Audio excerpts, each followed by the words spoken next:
Pemirsa, kita melanjutkan diskusi kita. Sekarang saya mau ke pengacara Roger Danuarta, Parulian Nadia. Silakan.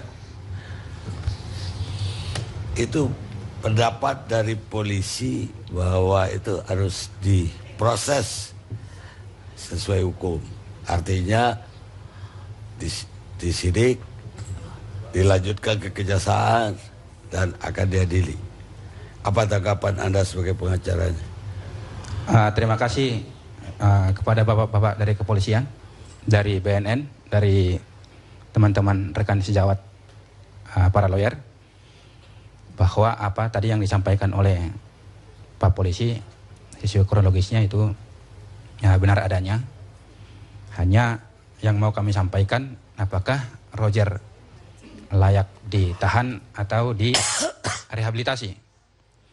Kalau pemikiran kami atau pemandangan kami sebagai lawyernya Roger, kalau penahanan itu adalah mutlak kewenangan daripada polisi. Hal itu diatur di dalam pasal 21 KUHP. Namun pasal 21 itu pada penjelasannya, pasal 21 ayat 4B disebutkan bahwa tersangka atau terdakwa pecandu narkoba sejauh mungkin ditahan di tempat tertentu yang sekaligus merupakan tempat perawatan. Itu sebenarnya harapan kami dari kuasa hukum dari Roger. Namun pun kemudian kami akan kembalikan itu semuanya kepada penyidik, karena itu kewenangan mereka. Kemudian untuk rehabilitasi, kami akan upayakan dalam proses penyidikan, dalam proses perjalanan pemeriksaan Roger, kami akan upayakan untuk direhabilitasi. Karena kewenangan itu pun diberikan oleh undang-undang. Seperti yang dibilang tadi Pak Karni, itu diatur di dalam pasal 54, 55, 103. Dan bahkan pun saya sudah mengatur itu. Kewenangan itu diberikan kepada penyidik, kepada kejaksaan, dan kepada pengadilan. Nantinya dalam proses perjalanan kami akan upayakan itu, Pak. Nah, sekian dari kami untuk sementara. Bagaimana Anda mengupayakannya, dengan cara apa? Kalau dari awal Anda sudah menyerah bahwa itu kewenangan polisi. Sebenarnya kami tidak menyerah, Pak. Tapi bahwa kajian daripada kami lawyer ini kan harus matang kami buat kepada klien kami, Pak. Sebenarnya mereka punya kewenangan untuk merehabilitasi. Polisi, kejaksaan punya kewenangan untuk merehabilitasi. Tapi di dalam pelaksanaan hukumnya, selalu pecandu pengguna narkoba itu terus dilanjutkan berkasnya dari penyidik ke kejaksaan. Kemudian para lawyer ini ambil sikap, ambil posisi selalu mengambil di proses pengadilannya, Pak. Karena state daripada undang-undang, kewenangan yang diberikan kepada undang-undang, hakim lebih leluasa memilih apakah menjatuhkan putusan kepada pengguna pencandu narkoba atau merehabilitasi sesuai dengan ketentuan undang-undang narkotika. Itu, Pak. Undang-undang itu bukan hanya untuk hakim, untuk polisi, untuk jaksa. Dari awal juga kalau polisi mau rehabilitasi bisa, banyak direhabilitasi. Kenapa Anda nggak kasih contoh ya direhabilitasi begitu banyak? Atau ada yang memang ingin berlanjut sampai ke pengadilan? Ada juga loh pengacara yang kepinginnya berlanjut panjang. Bahwa kami tidak berkeinginan dan tidak bermaksud seperti itu, Pak. Terus? Kami hanya mengikuti proses hukum yang sedang berjalan, dan kami sudah membuat perencanaan yang matang untuk melakukan pembelaan terhadap klien kami, bahwa rehabilitasi itu akan kami ajukan nanti di tingkat persidangan, Pak. Di tingkat persidangan. Itu dari kami, Pak. Opsi yang kami pilih adalah opsi untuk rehabilitasi di persidangan nantinya, Pak. Kalau rehabilitasi di persidangan itu udah panjang pengajian itu. Kalau saya jadi ada dari awal fight. Orang undang-undang menyatakan direhabilitasi 5455 sampai 103 Anda sebut. KUHP juga nyebut begitu.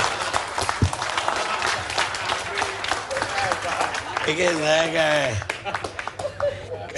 kepala BNN dulu. Bagaimana sih politik pemerintah atau inginnya pemerintah terhadap pecandu?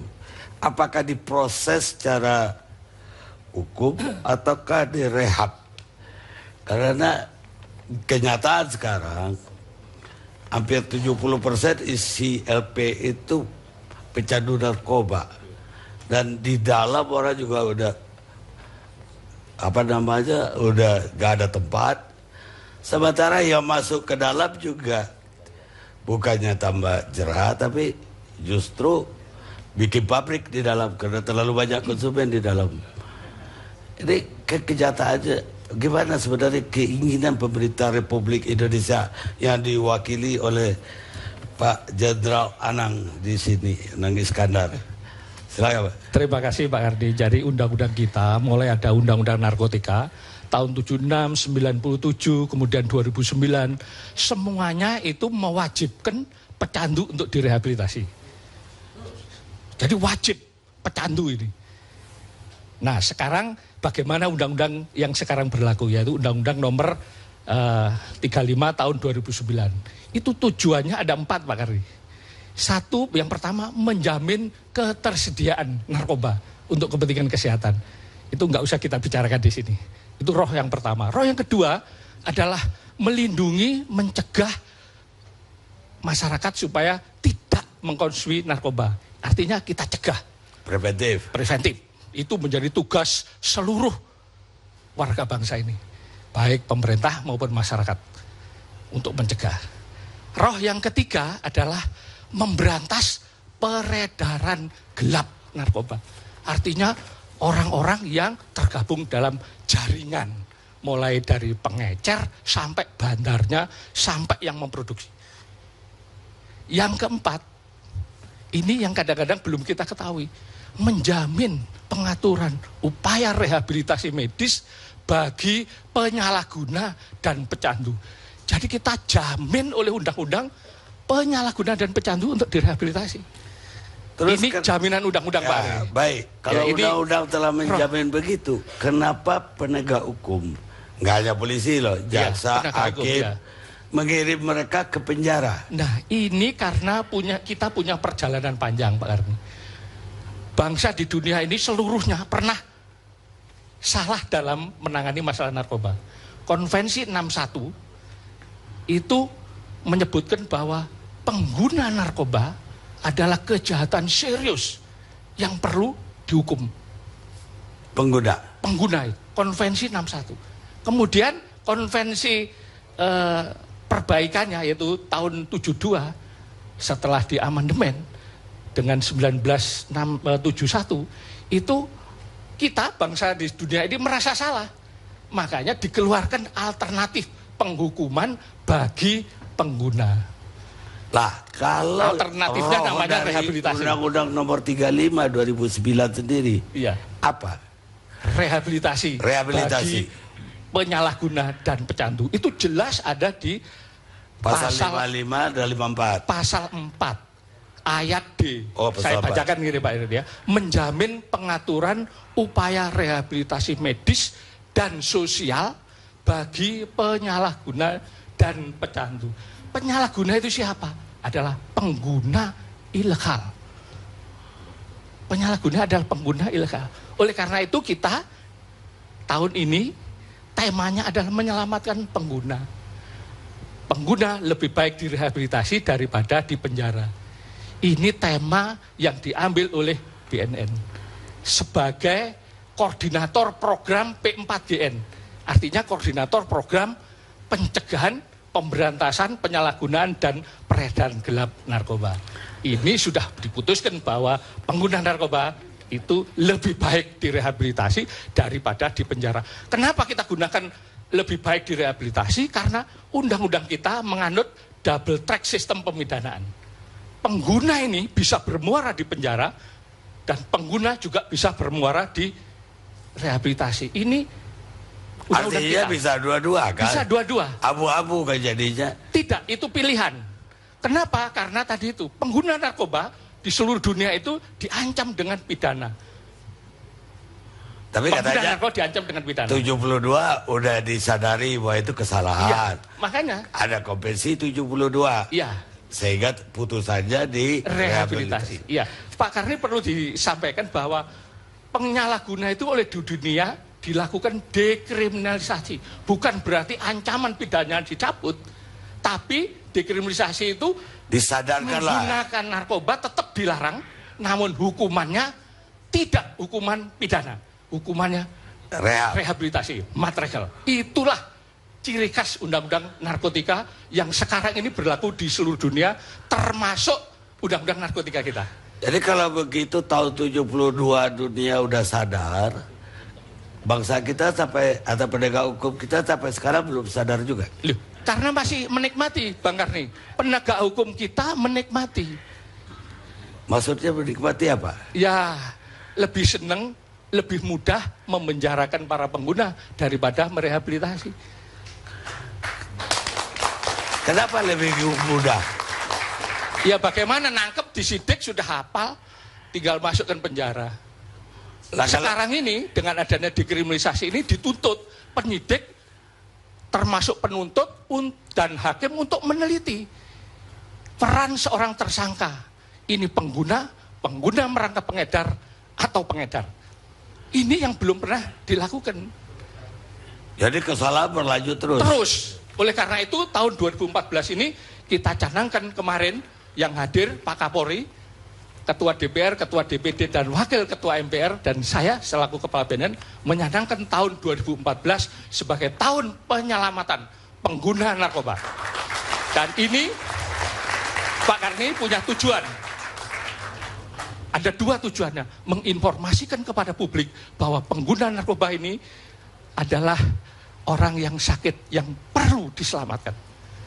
Dan juga merupakan informasi bagi penegak hukum lebih baik mengambil langkah rehabilitasi daripada menghukum mereka. Karena kalau dihukum itu sama dengan memindahkan pengguna dari luar ke dalam tembok penjara. Nanti di penjara saya yakin masih mengkonsumsi narkoba. Ini masalahnya. Jadi masalah narkoba tidak kunjung selesai. Bisa selesai kalau 4 juta ini kita rehabilitasi. Inilah satu-satunya cara yang sudah diatur dengan undang-undang untuk menyelesaikan masalah narkoba di Republik ini. Yaitu direhabilitasi. Bisa secara sukarela dan bisa dipaksa oleh penegak hukum. Ya, nah, dua cara inilah yang bisa menyelesaikan masalah narkoba. Jenderal Anang itu bintang 3 polisi lah. Gak bisa ditularkan itu kesadaran itu ke polisi. Saya ketika jadi Kapolil Pak Karni, begitu antusiasnya seluruh pengguna narkoba, bandar apapun saya tangkap, masukkan penjara. Kapan? Dan itu merupakan prestasi saya ketika saya jadi Kapolil. Kapan itu? Ya tahun-tahun 97-an lah, 98, 99. Jadi Kapolda tahu berapa? Begitu jadi Kapolda Pak Karni, saya sudah mulai perasaan saya ada yang salah. Sehingga buku ke-6 saya, sebagai judulnya Catatan Kapolda Jambi, itu salah satu babnya, saya menangis melihat para pengguna narkoba ditangkap, dijebloskan kepada penjara. Itu yang jelas kita mulai. Nah sekarang ini setelah saya jadi Kepala BNN, saya pelajari betul bagaimana negara-negara lain bisa menurunkan prevalensi pengguna narkoba. Ternyata satu-satunya cara adalah kita harus mendekriminalisasi penyalahguna narkoba. Jangan dihukum pidana, hukumlah rehabilitasi atau yang dikenal dengan matregel. Inilah yang satu-satunya cara untuk bisa menyelesaikan masalah narkoba. Kemudian terhadap bandarnya, nah ini kita agak keras undang-undang kita. Bisa dihukum mati, hukum seumur hidup, dan bisa diajukan dengan tindak pidana lain, yaitu tindak pidana pencucian uang. Ini gambaran kebijakan tentang menyelesaikan narkoba di Indonesia. Di antara semua cara tadi, tetap yang lebih baik adalah prevention, tetap pencegahan, lebih baik dari segalanya. Oleh karena itu saya berpesan kepada seluruh masyarakat dan para penyelenggara negara untuk membentengi warganya masing-masing, komunitasnya masing-masing, atau masyarakat masing-masing untuk menjauhkan dari narkoba. Seperti yang disampaikan oleh Polo tadi. Terima kasih Pak. Jadi jelasnya Jenderal Anang baru insaf 98. Setelah 98 kan, setelah Kapolri ya. Setelah Kapolri. Setelah jadi Kapolda. Sebelumnya masih nawangkep ya. Walaupun dunia udah bilang 72 direhab deh. Iya. Saya waktu itu tidak tahu, tidak pernah meneliti konvensi 61, konvensi 71 tidak pernah kita baca. Baru setelah Kapolda. Baru setelah jadi Kapus Cegah masuk dalam BNN baru kita sadar, wah aku dulu salah ya. Gitu. Kenapa kesadaran itu tidak ditularkan sampai polsek-polsek? Lah sekarang itu tadi polsek makanya bilang sampai hari kita ini semua masuk. Kesadaran ini kita sampaikan tidak hanya kepada Kapolsek, kepada seluruh masyarakat, seluruh penegak hukum. Tahun 2014 ini sebagai tahun penyelamatan pengguna narkoba. Saya gunakan kalimat pengguna narkoba. Jenderal percaya nggak? Seandainya semua pengguna ya itu memang direhab, bukan dipenjarakan, maka tidak akan ada lagi gunjingan bahwa polisi itu pilih kasih. Yang kaya direhab, yang miskin dikirim ke penjara. Minimal itu tadi hindar dari itu. Saya yakini kalau penyalahguna ini disembuhkan, taruhlah sembuh mendadak, Bang Karni. 4 juta itu sembuh mendadak. BIM salah BIM. Bandar narkoba nggak laku, nggak akan masuk ke Republik ini. Tapi itu mimpi tadi, bener. Mimpi. Oleh karena itu BNN 10 tahun ke depan dalam 2 renstra dan 1 tahun 2015 ingin merehabilitasi 400.000 penyalahguna. Ada tempatnya. Nah, saya sudah koordinasikan. Rumah sakit seluruh Indonesia itu jumlahnya 2.100, Bang Karni. Puskesmas itu ada 11.000. Kalau itu kita aktifkan dan Menteri Kesehatan sudah memberikan green light, itu sangat mungkin kita akan merehabilitasi 400.000 orang. Apalagi dia.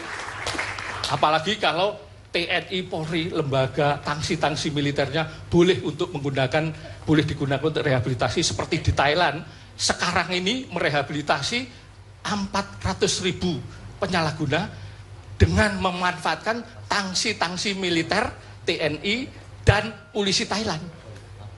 Kalau sekarang berapa per tahun? Kalau targetnya 400.000, sekarang yang direhab itu berapa? Tahun-tahun sebelumnya itu hanya 18.000. Artinya masalah dengan cara penyelesaiannya nggak ngaduk. Lah mau 400.000 kok diselesaikan cuma 8.000 itu sampai kapan selesainya? Oleh karena itu kita membuat lompatan. Kalau bisa tahun 2015 ini kita rehabilitasi 400.000. Dengan catatan anggarannya diberikan. Itu sebabnya kita sangat perlu untuk memohon kepada pemerintah dan DPR untuk bisa merehabilitasi 400.000. Rehabilitasi itu nanti tidak hanya dilakukan oleh BNN, Bang Karni. Ya, itu semua dilakukan oleh Kementerian Kesehatan, Kementerian Sosial, dan nanti di lapas juga ada tempat rehabilitasi. Tapi koordinator programnya yang harus memohon program ini adalah BNN. Karena BNN adalah koordinator. Jadi yang perlu disadarkan oleh BNN itu jajaran Polri, jajaran DPR juga, supaya mereka ngerti. Ya semuanya. Ya supaya anggarannya turun. Karena memang di Indonesia sudah ada instruksi Presiden kepada seluruh kementerian, lembaga dan kementerian termasuk gubernur, bupati, wali kota untuk melaksanakan P4GN sebagai subjek. Dan ini menjadi kewajiban semua. Jadi, tapi Kepala BNN setuju kalau bandar-bandarnya dihukum mati saja? Saya sangat setuju karena undang-undang kita begitu. Undang-undang kita ada. Yang jelas undang-undang kita masih berlaku dan sudah diuji di MK ternyata sah. Dan itu masih bisa dilaksanakan. Kalau gitu apa tanggapan Pak Kepala BNN? Masih diberi gerasi para pengedar. Nah, tugasnya BN. Kita rehat sejenak.